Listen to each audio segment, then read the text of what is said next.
দ'দ চৰাই হ'ল মানুহৰ অবিবেচক কাণ্ডৰ ফলত এই পৃথিৱীৰ পৰা বিলুপ্ত হোৱা প্ৰাণীৰ আটাইতকৈ দুৰ্ভাগ্যজনক উদাহৰণ। আকাৰত ডাঙৰ কিন্তু উৰিব নোৱাৰা এই দ'দ চৰাই ভাৰত মহাসাগৰত থকা মৰিচাছ নামৰ দ্বীপটোত এসময়ত প্ৰচুৰ পৰিমাণে পোৱা গৈছিল, যিবোৰৰ ওজন আছিল প্ৰায় 30 কিলোগ্ৰাম আৰু সেইবোৰ বৰ্তমানৰ টাৰ্কি চৰাইতকৈও ডাঙৰ আছিল। দ'দ চৰাইৰ পাখিবোৰৰ ৰং আছিল নীলা আৰু ছাই বৰণীয়া। মূৰ আৰু ঠোঁট যথেষ্ট ডাঙৰ আকাৰৰ আছিল। ডেউকা আছিল যদি সিহঁতৰ কোনো কাম নাছিল, অৰ্থাৎ উৰিব নোৱাৰিছিল।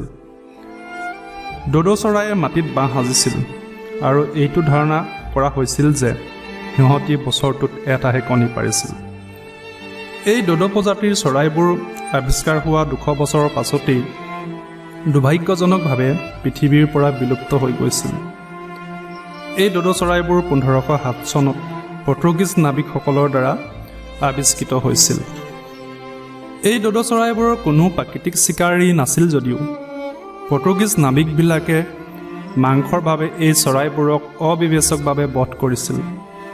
ইয়াৰোপৰি দ্বীপটোত জনসংখ্যা বাঢ়ি যোৱাৰ লগে লগে দ'দ চৰাইবোৰৰ আশ্ৰয়স্থলত পোনপটীয়াভাৱে প্ৰভাৱ পৰিছিল, কিয়নো মানুহবোৰে দ্বীপটোৰ ঘৰ দুৱাৰ সজাৰ উপৰিও লগত নিয়া পোহনীয়া কুকুৰ, গাহৰি আদিবোৰেও দ'দ চৰাই আৰু সিহঁতৰ কণীবোৰক ভোজনৰ লক্ষ্য কৰি লৈছিল। এইদৰে অতিমাত্ৰা বধ কাৰ্যৰ লগতে পূৰ্বৰ আশ্ৰয়স্থল হেৰুৱাই আৰু কুকুৰ, গাহৰিৰ দৰে তুলনামূলক উন্নত জীৱৰ লগত ফেৰ মাৰিব নোৱাৰি দ'দ চৰাইবোৰৰ অস্তিত্ব বিপদাপন্ন হৈ পৰিছিল।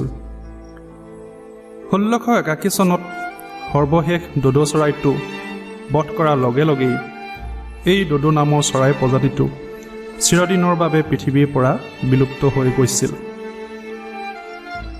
এই পৃথিৱীখন কেৱল মানুহৰ বাবেই নহয়, অন্য জীৱৰো এই পৃথিৱীত জীয়াই থকাৰ নিজস্ব অধিকাৰ আছে। গতিকে জীয়াই থাকক আৰু আনকো জীয়াই থাকিবলৈ দিয়ক।